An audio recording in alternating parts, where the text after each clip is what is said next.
দুর্নীতি প্রতিরোধ, দৃশ্যমান ও কার্যকর ব্যবস্থা গ্রহণ এবং ন্যায়পাল নিয়োগ, এটা বলা হয়েছে।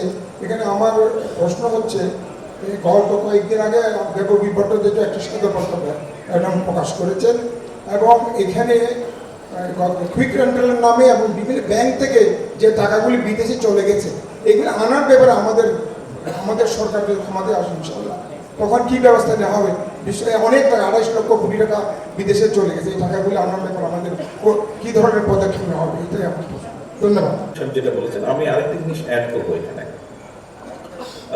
জুবিলা সাহেব বলেছেন আন্তর্জাতিক ভাবে যে কতগুলো ফোরাম আছে, জাতিসংঘ সহ, ওয়ার্ল্ড ব্যাংক সহ কতগুলো ফোরাম আছে, অবশ্যই তাদের সহযোগিতা আমরা নেব।